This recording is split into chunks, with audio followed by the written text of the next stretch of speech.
नमस्कार साथियों, आपका राष्ट्रीय एजुकेशन हब में स्वागत है।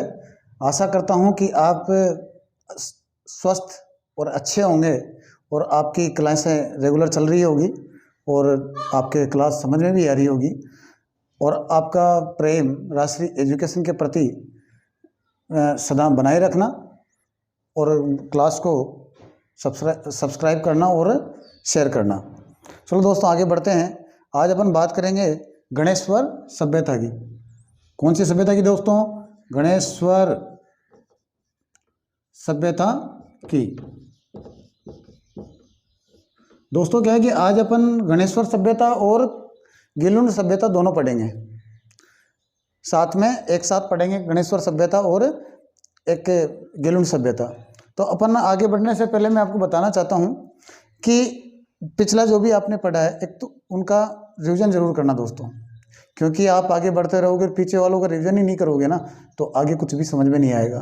तो पहले साथ का साथ पीछे का रिवीजन भी चलता रहना चाहिए। चलो आगे बढ़ते हैं दोस्तों। क्या जो गणेश्वर सभ्यता है, इसका ये कांतली नदी के किनारे है। गणेश्वर सभ्यता कांतली नदी के किनारे, जो कांतली नदी है उसके तट पर विकसित हुई है। इसे ताम्र की जननी कहते हैं, ताम्र संचयी सभ्यता कहते हैं। ये दोस्तों पहले तो क्या था कि नीम का थाना एक तहसील थी सीकर के अंदर, तो नीम का थाना सीकर में थी। लेकिन अब क्या है कि नीम के थाने को मतलब जिला बना रहे हैं, तो उस स्थिति में अब ये नीम के थाने के अंदर ही रहेगी, तो इसमें सीकर हट जाएगा। दोस्तों इसमें क्या है, कांतली नदी के किनारे विकसित हुई। समय काल था इसका 1800 मतलब 2800। खोज की थी रतन चंद्र अग्रवाल ने। तो चलो दोस्तों आगे बढ़ते हैं। कांतली नदी की अगर बात करते हैं तो कांतली नदी का जो उद्गम है, कांतली नदी के अगर उद्गम की बात करें अपन, तो यह है नीम का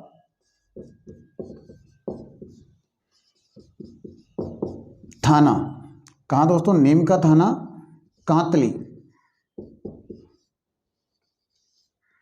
कांतली नदी के तट पर। तो जो गणेश्वर सभ्यता है उसका उद्गम क्या है? नीम का थाना, मतलब नीम का थाना के अंदर कांतली नदी के तट पर इसका उद्गम हुआ है। बात करते हैं इसकी खोज की, तो इसकी खोज किसने की थी? 1977 व 78 में। कब दोस्तों? 1977 व 78 में। सॉरी, मैं थोड़ा मिसप्रिंट, मैं गलत हो गया। इसमें क्या है दोस्तों, ये नहीं है, ये भी सही है लेकिन ये नहीं है। 1972 में। कब दोस्तों? 1972 में रतन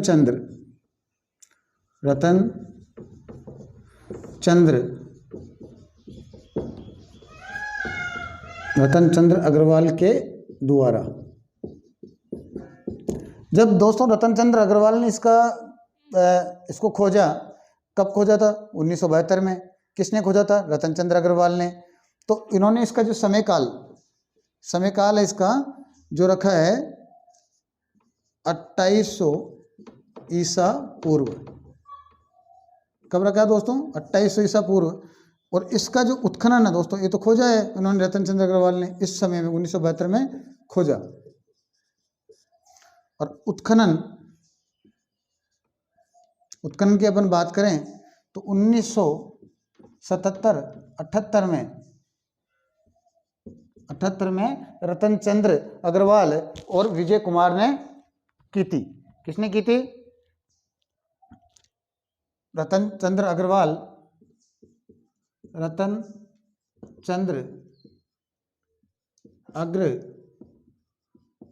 व विजय कुमार। तो दोस्तों अपन ने मतलब इसमें देख लिया है कि गणेश्वर जो सभ्यता है, गणेश्वर सभ्यता कहाँ विकसित हुई? नीम के थाना में। कौन सी नदी के किनारे विकसित हुई? कांतली नदी के किनारे विकसित हुई। कब विकसित हुई? 2800 ईसा पूर्व में। खोज किसने की? रतन चंद्र अग्रवाल ने। कब की? 1972 में। उत्खनन इसका किसने किया? रतन चंद्र अग्रवाल और विजय कुमार ने। कब किया? 1977 और 78 में इसका उत्खनन हुआ दोस्तों। अब इसकी अगर अपन आगे बात करें, इसमें ये ताम्र सभ्यताएं, ताम्र सभ्यताओं में सबसे प्राचीन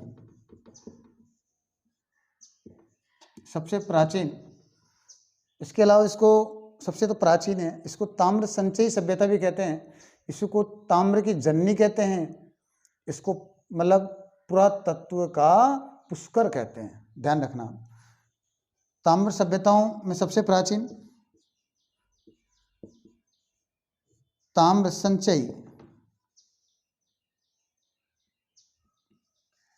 संचयी सभ्यता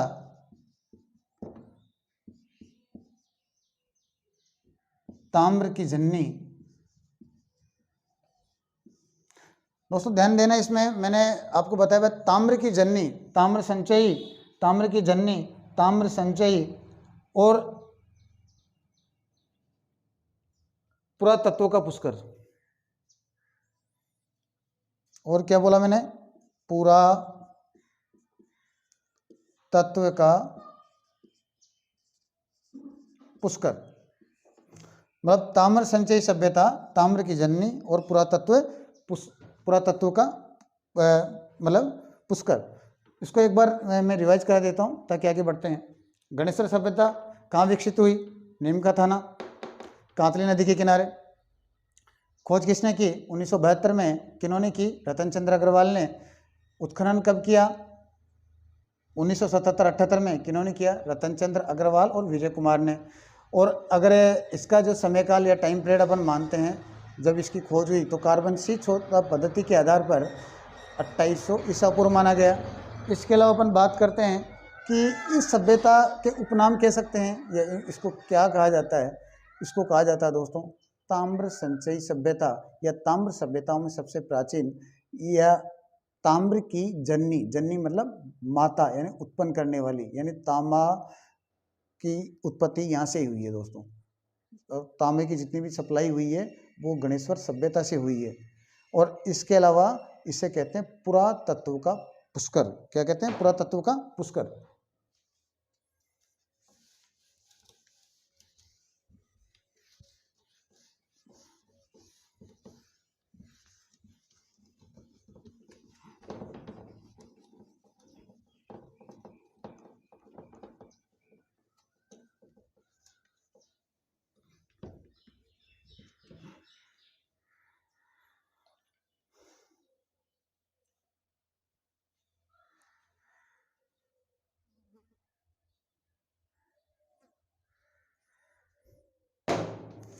दोस्तों यहाँ पे क्या है कि जो आयुध और उपकरण मिले हैं गणेश्वर सभ्यता में, जो आयुध यानी जो अस्त्र वगैरह थे और जो उपकरण मिले हैं वो उसमें क्या है 99% तांबे की उपलब्ध होने का संकेत करती है, यानी कि 99% तांबा उनमें मिला। और तांबा 99% मिलने से ये अनुमान लगाया जाता है कि यहाँ पे जो तांबा के प्रचुर भंडार थे। क्या थे? प्रचुर भंडार। किसके भंडार थे दोस्तों? तांबे के प्रचुर भंडार थे। यहाँ काले और नीले रंग से अलंकृत मृद पात्र मिले दोस्तों। क्या मिले थे? मृद पात्र, जिन्हें कृषि वर्णी। देखो क्या है कि गणेश्वर सभ्यता में क्या है? आयुध व उपकरण मिले।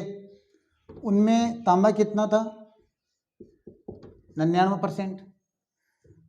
तो ये इस बात का सबूत देते हैं कि यहाँ पे तांबा प्रचुर मात्रा में था। और यहाँ पे क्या है कि जो मर्द भांड मिले, या बर्तन कह सकते हैं या मर्द भांड कह सकते हैं, वो काले व नीले रंग से अलंकृत। वो कैसे थे? काले व नीले रंग से अलंकृत। किससे? काले व नीले रंग से अलंकृत मृद पात्र, जिन्हें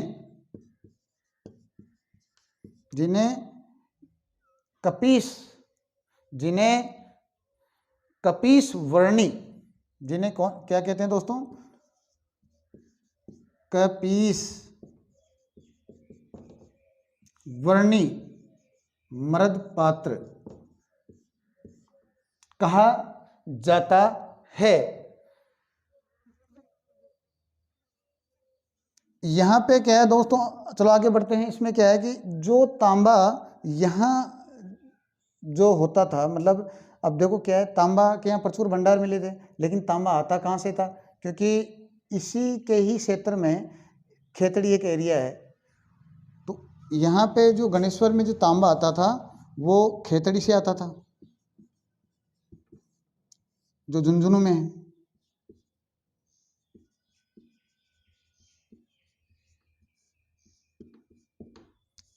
कहाँ से आता था? खेतड़ी झुंझुनू से आता था। अब यहाँ से तो गणेश्वर के पास में तांबा आता था, लेकिन जाता कहाँ था? तो ये हड़प्पा और मोहनजोदड़ो को सप्लाई करते थे। मतलब जैसे अपने पास में ये बहुत ज़्यादा है, तो जहाँ पे नहीं होगा अपन तो अपने पास है तो अपन सप्लाई करेंगे कि नहीं करेंगे? भाई क्या उसको घर में भर के तो रखोगे नहीं ना, भाई घर में भर के तो रखोगे नहीं, तो अपन उससे आमदनी होगी। अगर अपन बाहर सप्लाई करते तो आमदनी होगी। तो ऐसे ही गणेश्वर सभ्यता में क्या था कि जो तांबा बाहर से, मतलब तांबा मतलब इनके पास तांबे के क्या प्रचुर भंडार थे, इसीलिए तांबे के प्रचुर भंडार होने के कारण यह मोहनजोदड़ो, हड़प्पा व मोहनजोदड़ो को, यानी यहाँ से ऐसे कर दो, यहाँ से तांबा हड़प्पा व मोहनजोदड़ो को भेजा जाता था। मतलब क्या है कि देखो अपन इसको एक बार देख लेते हैं। गणेश्वर सभ्यता के अंदर जो आयुध और उपकरण मिले थे उनमें तांबे की 99% मात्रा थी, और 99% मात्रा होने के कारण ऐसा माना जाता है कि यहाँ पे तांबे के प्रचुर भंडार थे, ऐसा प्रमाण या सबूत माना जाता है। अब ये होने से कंडीशन क्या होती है कि जब अगर आवश्यकता से ज़्यादा तांबा होगा तो सप्लाई भी करेगा। तो सप्लाई कहाँ करता था? हड़प्पा और मोहनजोदड़ो को। लेकिन इसके पास इतना तांबा आता कहाँ से था? तो वो खेतड़ी झुंझुनू से आता था। और यहाँ पे दोस्तों जो मृद पात्र जो मिले हैं, वो मृद पात्र काले और नीले रंग के थे। किसके थे? काले और नीले रंग के थे, जिन्हें कपीस वर्णी, क्या? कपीस वर्णी कहा जाता था। नाम याद रखना, ये वेरी इंपॉर्टेंट चीज़ है कि जो क्वेश्चन ऐसे पूछ सकता है एग्जामिनर कि गणेश्वर सभ्यता में जो काले और नीले रंग के जो मृद पात्र मिले उनको क्या कहा जाता था? तो क्या कहा जाता था दोस्तों? कपीस वर्णी। जैसे अपने भगवान श्री कृष्ण को तो आप जानते ही हो, सभी जानते हो, उनका रंग कैसा था? काला, या पूरा काला भी नहीं तो मतलब श्याम रंग के थे ना, थे कि नहीं? ऐसे ही उनको श्याम रंग का माना जाता है। यानी तो कृष्ण जो उनका नाम पड़ा था ना, वो उनके रंग के कारण पड़ा था। ऐसे ही इनका रंग कैसा? काला और नीला। तो ये काला और नीला होने के कारण ही इसका नाम कपीस वर्णी पड़ा। अब बात ये तो हो गया, चलो आगे बढ़ते हैं। यानी कि आयुध व उपकरण थे जो जिसमें 99% था, तांबा की प्रचुर मात्रा थी, काले नीले रंग से अलंकृत मृद पात्र मिले जिन्हें कपीस मृद पात्र कहा जाता है। खेतड़ी झुंझुनू से यहाँ तांबा आता था, और ये जो सप्लाई होता था हड़प्पा और मोहनजोदड़ो को। चलो मैं आगे बढ़ता हूँ।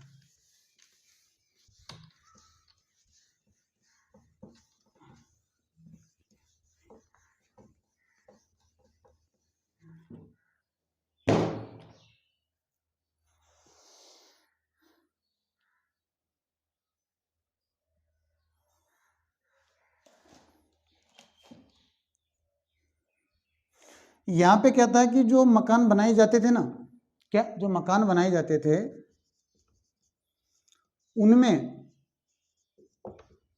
किसका, पत्थरों का प्रयोग करते थे, किसमें, पत्थरों का प्रयोग करते थे। अब पहले अपन ने पढ़ा था और सभ्यताओं में कि ईंटों का प्रयोग करते थे, मगर यहाँ पे गणेश्वर में क्या है कि पत्थरों का यूज करते थे। इसी कारण से यहाँ पे पत्थर के बांध मिले, किसके बांध मिले, पत्थर के बांध मिले। अब ये क्या था, जो पत्थर के बांध इसलिए बनाए गए थे कि वहाँ जो कांतली नदी है ना उसमें बाढ़ आती थी, और कांतली नदी में बाढ़ आने के कारण गणेश्वर सभ्यता अपने आप को बचाने के लिए, उस बाढ़ से अपनी सुरक्षा और रक्षा करने के लिए पत्थर के बांध तैयार करती थी, किसके, है ना, बाढ़ से बचने के लिए। किससे बचने के लिए करते थे, बाढ़ से बचने के लिए। और क्या बनाते थे, पत्थर के बांध। और इसके अलावा यहाँ पे दोहरी पेचदार सिरे वाली पिन, इसके अलावा यहाँ क्या मिला, दोहरी पेचदार सिरे वाली पिन मिली थी दोस्तों। यहाँ पे क्या मिली थी, दोहरी पेचदार सिरे वाली पिन यहाँ पे मिली थी। कहाँ मिली थी, गणेश्वर सभ्यता में। इसके अलावा यहाँ पे तांबे के बाणाग्र, क्या, तांबे के बाणाग्र और मछली पकड़ने का कांटा, मछली पकड़ने का कांटा मिला। चलो मैं आपको बताता हूँ कि जो गणेश्वर सभ्यता थी, वो गणेश्वर सभ्यता में जो मिले अवशेष वो क्या मिले थे। एक तो मिला था मकान मिला। जो मकान मिले हैं वो कैसे थे, जिनमें पत्थरों का प्रयोग किया गया था, यानी कि जो उनकी दीवारें जो बनाई जाती थी ईंटों के बजाय किसकी, पत्थरों की। दूसरा क्या था कि पत्थर के बांध, वो लोग पत्थर का बांध बनाते थे क्योंकि कांतली नदी में बाढ़ ज़्यादा आती थी, और उस बाढ़ से अपने आप को बचाने के लिए ये लोग क्या करते थे, ये पत्थर के बांध बनाते थे। दोहरी, और एक चीज मिली थी, दोहरी पेचदार सिरे वाली पिन, मतलब पिन थी। अब वो जो पिन थी ना, तो वो पेचदार थी लेकिन उसकी दोहरी सिरे वाली, यानी 2 सिरे थे, तो वो क्या मिला था, दोहरी पेचदार सिरे वाली पिन। तांबे के बाणाग्र, बाण नहीं होते क्या जो चलाते हैं, तीर बाण नहीं देखा क्या आप लोगों ने, कभी चलाए नहीं? अरे बहुत चलाया होगा यार, बचपन में तो खेला भी होगा, या बहुत, अभी स्पोर्ट में भाग नहीं लेते क्या, तीरंदाजी वगैरह। तो ऐसे ही यहाँ पे क्या, जो वो जो तीर मिले थे किसके थे, जैसे ये तीर है किसका मिला है, तांबे का मिला था। तो बाणागर किसके मिले थे, तांबे के। और ये लोग मछलियाँ पकड़ते थे। अब मछलियाँ पकड़ते थे तो अपन को कैसे पता चला, क्योंकि यहाँ मछली पकड़ने का कांटा मिला। तो पहले इस इतिहास क्या होता है दोस्तों, कि जो पहले जो अवशेष मिलते थे ना, अवशेष, उन्हीं के आधार पे ये पता लगाया जाता था कि यहाँ ये जो अवशेष मिले हैं तो ऐसा रहा होगा। तो उन्हीं के आधार पर अपन मानते हैं कि लोग मछली पकड़ते थे, तो मछली पकड़ते थे, उसका सबूत था, मछली का कांटा मिला। ठीक है, आगे बढ़ते हैं। चलो मैं एक बार आपका समराइज करा देता हूँ। गणेश्वर जो सभ्यता है उसकी खोज किसने की, रतन चंद्र अग्रवाल ने। कब की, 1972 में। कहाँ थी ये, कांतली नदी के किनारे। कहाँ, नीम का थाना में। बाद में इसका उत्खनन हुआ 1977-78 में। किसने किया, रतन चंद्र अग्रवाल और विजय कुमार ने किया। अगर अपन बात करें कि यहाँ मिला क्या था, क्या नहीं मिला था, तो उन चीज़ों की अपन बात कर लेते हैं। इस सभ्यता को, एक तो इसके उपनाम बहुत पूछे जाते हैं, तो ये ध्यान रखना। इसे ताम्र सभ्यता की जननी कहते हैं, इसे ही ताम्र संचयी सभ्यता कहते हैं। ताम्र सभ्यताओं में सबसे प्राचीन, क्या, ताम्र सभ्यताओं में क्या, सबसे प्राचीन कौन सी थी, गणेश्वर सभ्यता। इसके अलावा इसको पुरातत्व का पुष्कर, क्या कहते थे, पुरातत्व का पुष्कर किसको कहते थे, गणेश्वर सभ्यता को, है ना। यहाँ पे क्या है कि मकान बनाने, जो मकान मिले हैं वो पत्थरों की से निर्मित मिले हैं, यहाँ पत्थर के बांध मिले हैं। इसके अलावा यहाँ दोहरी सिरे वाली पिन मिली है, मछली पकड़ने का कांटा मिला है, तांबे के बाणागर मिले हैं। यहाँ जो आयुध और उपकरण मिले हैं उनमें 99% तांबा पाया जाता था। इसी कारण वहाँ पे ये प्रमाण लगाया जाता है कि वहाँ बहुतायत में तांबा था।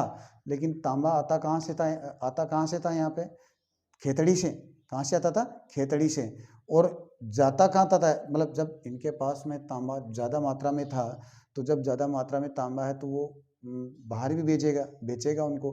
तो किन को बेचता था या किन को बेचता था? वो मोहनजोदड़ो और हड़प्पा को। किन को? हड़प्पा और मोहनजोदड़ो को। चलो आज की ये गणेश्वर सभ्यता तो खत्म हो गई और अपना आगे बढ़ते हैं गिलुंड सभ्यता में। किसमें? गिलुंड सभ्यता।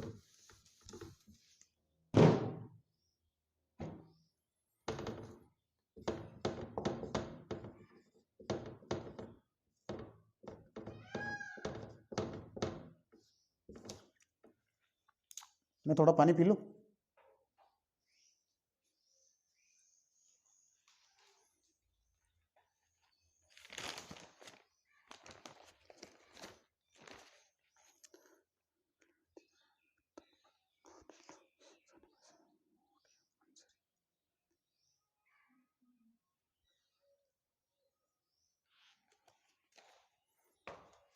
चलो दोस्तों, पी लिया है।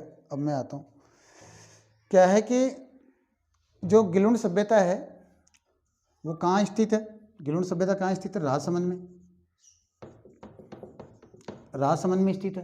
कौन सी नदी के किनारे स्थित है? बनास नदी के किनारे। बनास नदी के किनारे।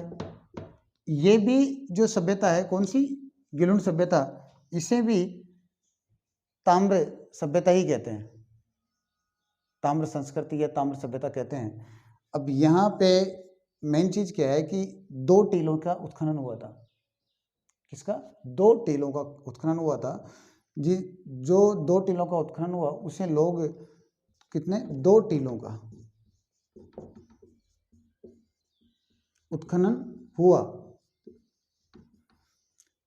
जिसे वहां के लोग क्या कहते थे? मोडिया मंजरी। क्या कहते थे? मोडिया मंगरी कहते थे। मोडिया मंगरी कहते थे। क्या? या मगरी। क्या कहते थे? मोडिया मंगरी। मतलब वहाँ के जो लोग थे वो जो दो टीलों पे जो उत्खनन हुआ था और उसको स्थानीय भाषा में मोडिया मंगरी कहते थे। और जब इन 2 टीलों का उत्खनन हुआ तो ये सभ्यता प्रकाश में आई। कौन सी सभ्यता प्रकाश में आई? गिलुंड सभ्यता। अब बात करते हैं इसकी खोज किसने की थी? 1900। इसकी खोज किसने की थी? अब हम बात करते हैं सन 1957-58 में। इसमें क्या है कि इसकी जो खोज या निर्देशन जो उत्खनन हुआ वो सन 1957-58 में बीबी। कौन? बीबी नहीं होती कि देखी नहीं आपने? बीबी होती है ना जो पति को सताती, वही तो बीवी। तो वो बीबी लाल ने के निर्देशन में। किसके निर्देशन में? बीबी लाल के निर्देशन में। कब? 1957-58 में, है ना, की थी। तत्पश्चात 1998 से 2003 ईस्वी के मध्य, तत्पश्चात यानी उसके निर्देशन में, फिर बाद में क्या है? तत्पश्चात यानी बाद में, तत्पश्चात 1998 से 2003 में। कब? 2003 में के मध्य पूना के डॉक्टर V.S. शिंदे। इसमें क्या? जो 2003 में पूना के doctor V.S. Shinde,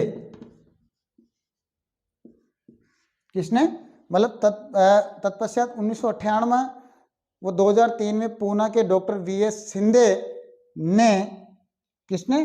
doctor V.S. Shinde एवं पेनिसवेनिया विश्वविद्यालय अमेरिका एवं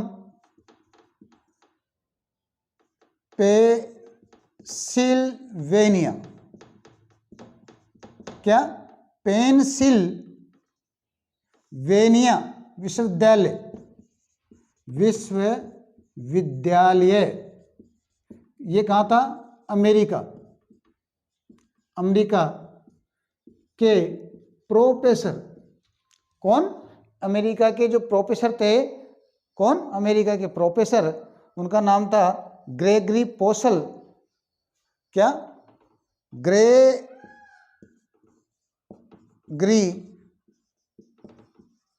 पोसल के निर्देशन में हुआ, निर्देशन में हुआ। अपन आगे बढ़ने से एक बार पहले इसका रिवीजन कर लेते हैं, फिर बाद में आगे बढ़ते हैं। देखो, जो गिलवंड सभ्यता है वो कहाँ मिली? राजसमंद में। किस नदी के किनारे मिली? बनास नदी के किनारे। कौन सी सभ्यता? गिलवंड सभ्यता। कहाँ मिली? राजसमंद में। किस नदी के किनारे? बनास नदी के किनारे। इस पे कितने टीलों का उत्खनन हुआ? 2 टीलों का। कितने का? 2 टीलों का उत्खनन हुआ। वहाँ के जो लोग थे ना, जैसे अपन अपने स्थानीय भाषा में अपन नहीं कहते क्या, जैसे बहुत सी जगह होती है तो उसके उपनाम होते हैं, आजकल तो आदमियों के उपनाम होते हैं, ऐसे ही जो 2 टीले थे उनके उपनाम क्या था? मोडिया मगरी। क्या नाम था? मोडिया मंगरी। क्या? मंगरी, मोडिया मंगरी। जब इसका उत्खनन हुआ, खुदाई हुई, तब गिलवंड सभ्यता प्रकाश में आई। उसके बाद में क्या था? 1957-58 में। कब? 1957-58 में। कब? 1957-58 में जो उत्खनन हुआ था, किसके निर्देशन में हुआ था? बीवी लाल, बीवी नहीं होती क्या, बीवी के निर्देशन में, बीवी लाल के निर्देशन में। तत्पश्चात क्या था कि 1998 से 2003 में। कब? बाद में जो उत्खनन हुआ, पहला उत्खनन तो ये हुआ, दूसरा उत्खनन जो हुआ 1998 से 2003 में, पूना के डॉक्टर वी.एस. शिंदे। क्या? पूना के डॉक्टर वी.एस. शिंदे एवं पेंसिल्वेनिया, क्या? पेंसिल्वेनिया विश्वविद्यालय अमेरिका के प्रोफेसर ग्रेगरी पोसल। किसके? ग्रेगरी पोसल। कौन से विश्वविद्यालय था वो? पेंसिल्वेनिया। कौन सा विश्वविद्यालय था? पेंसिल्वेनिया। कहाँ पे था? अमेरिका में। उसके प्रोफेसर का नाम क्या था? ग्रेगरी पोसल के निर्देशन में हुआ। क्लियर? चलो आगे बढ़ते हैं।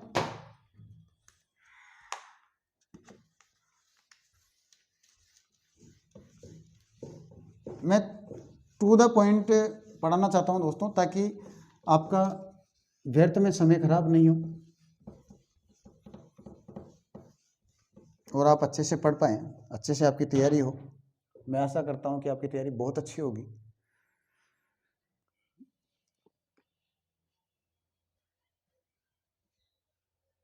इसका जो समय है ना, समय C14 पद्धति, यानी कार्बन डेटिंग पद्धति कहते हैं इसको। ये तो मैंने शॉर्ट में लिखता हूं मैं। C14 का मतलब होता है कार्बन डेटिंग पद्धति। इसके आधार पर जो इसका समय है 1900 ईसा पूर्व से 1700 ईसा पूर्व। क्या समय था इसका? कार्बन डेटिंग पद्धति के आधार पर 1900 ईसा पूर्व से 1700 ईसा पूर्व। क्या समय था? ये समय था, मतलब उसके आधार पर निर्धारित किया गया था। यहाँ पे एक मकान मिला था जिसकी दीवारें धूप में सिकाई गई कच्ची ईंटों से बनी मिली है। मतलब यहाँ पे क्या, गिलवंड सभ्यता में क्या मिला था? एक मकान, और उसकी जो दीवार थी, इस मकान की जो क्या थी? दीवार जो थी, इसमें कच्ची ईंटों किनका प्रयोग किया गया था? कच्ची ईंटों का प्रयोग किया गया था। किसमें सुखाकर? धूप में सुखाकर। किसमें सुखाकर? एक मकान मिला था, खंडरनुमा एक मकान मिला था, जिसकी जो दीवारें जो मिली है कच्ची ईंटों की मिली है, और उसको कहाँ सुखाया था? धूप में सुखाया था। और उसके अंदर क्या क्या मिली थी? इसकी जो दीवारों के मध्य में अनाज भरने की कोटी, चूल्हे इत्यादि मिले थे। क्या मिले थे? ये मिले थे। गिलवंड में 5 प्रकार के मृदभांड मिले। जो गिलवंड सभ्यता थी ना, उसमें जो मृदभांड थे ना, कितने प्रकार के मिले थे? 5 प्रकार के। तो गिलवंड सभ्यता में जो मृदभांड मिले थे, कितने प्रकार के मिले थे? 5 प्रकार के। कितने प्रकार के? 5 प्रकार के। तो मृदभांड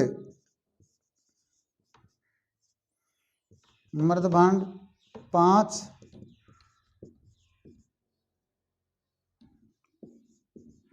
प्रकार के। और वो कौन कौन से थे? सादा, कौन से? 5 कौन कौन से थे? सादा, पॉलिशदार, काले, भूरे, लाल व काले। मतलब सादा आ गए, पॉलिशदार हो गए, भूरे हो गए, 3 तो हो गए ना दोस्तों भाई, 3 तो हो गए, सादा, पॉलिशदार, भूरे, काला, काले, एक तो नॉर्मल काले और एक काले चित्रित मर्दभांड। ठीक है। इसके अलावा यहाँ पे क्या है कि 5 प्रकार के तो मर्दभांड मिले थे। कहाँ पे? वहाँ गिलुंड सभ्यता में। इसके अलावा यहाँ पे गिलुंड से मिट्टी के खिलौने, यहाँ पे क्या है, मिट्टी के खिलौने मिले थे। गिलुंड सभ्यता में क्या मिले थे? मिट्टी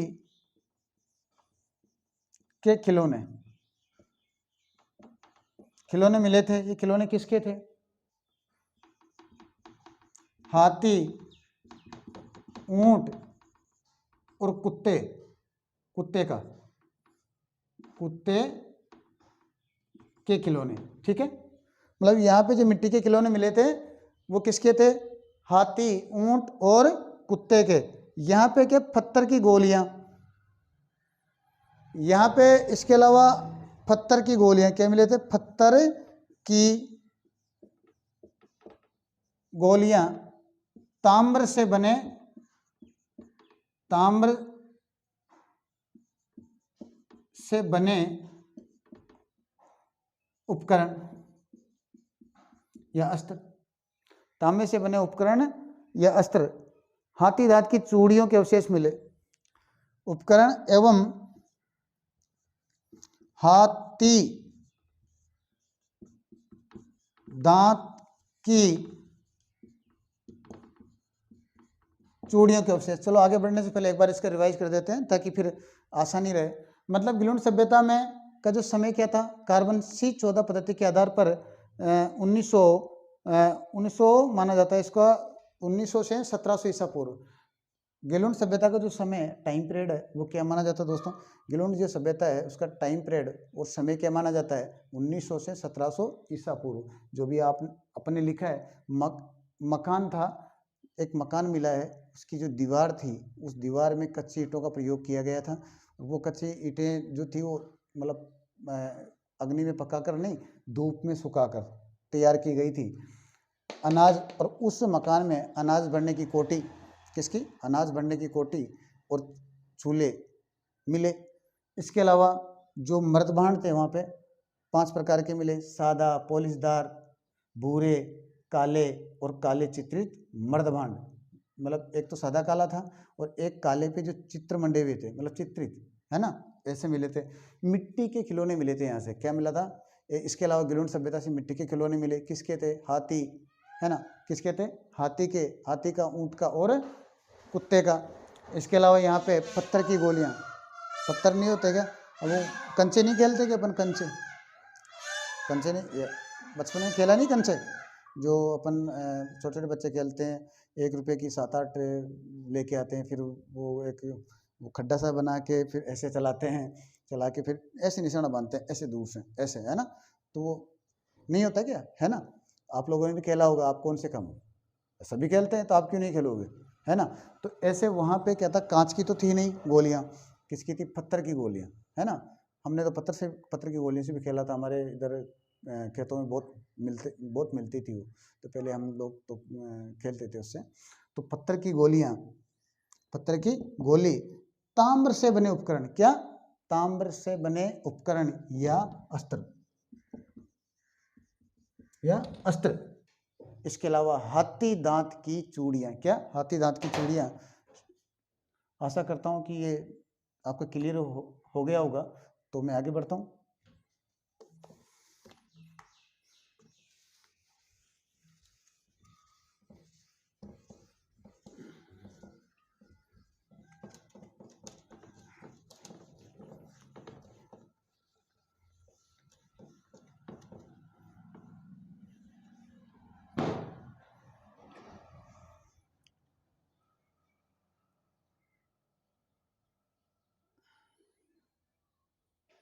यहाँ पे क्या है साथियों, हड्डियों के छोटे छोटे टुकड़े मिले। यहाँ पे साथियों क्या है कि हड्डियाँ के मतलब जो हड्डियाँ होती है ना उसके छोटे छोटे टुकड़े, जैसे कि ये हड्डी हो गई पूरी, अब इसका टुकड़ा ये कर दिया, ये टुकड़ा हो गया, ये टुकड़ा हो गया, ऐसे छोटे छोटे टुकड़े मिले। कहाँ पे? गिलुंड सभ्यता में मिले थे, कहीं और जगह नहीं मिले थे। ढूंढ के आना, देख के आना आप लोग, कहाँ है गिलुंड सभ्यता, पहले तो ये बताइए आप कहाँ है? राजसमंद में। अब जब भी राजसमंद आप लोग जाओ तो क्या देख के आओगे? गिलुंड सभ्यता को देख के आओगे ना। अब उस गिलुंड सभ्यता में क्या मिले थे? छोटे छोटे हड्डियों के टुकड़े।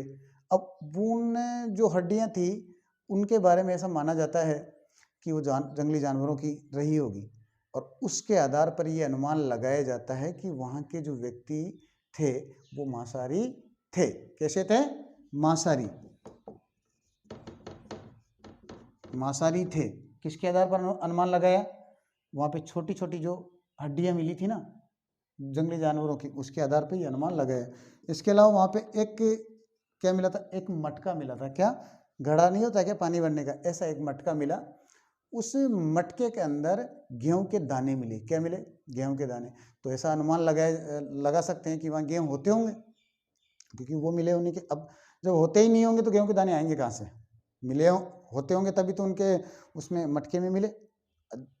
अभी अपने पास में अगर नहीं होंगे तो कहाँ से मिलेंगे? जब होंगे तभी तो घर में कहीं ना कहीं कुछ बिखरा मिल जाएगा ना, किसी न पात्र में तो मिलेगा मिलेगा। तो दोस्तों ये गणेश्वर सभ्यता समाप्त हो गई है ना। और आशा करता हूँ कि आपको ये क्लास अच्छे से समझ में आई होगी। तो दोस्तों और साथियों, इस क्लास को ज़्यादा से ज़्यादा शेयर करो, है ना। और इसको इस क्लास को सब्सक्राइब करो, मेरे चैनल को सब्सक्राइब करो, ज़्यादा से ज़्यादा शेयर करो। जय हिंद।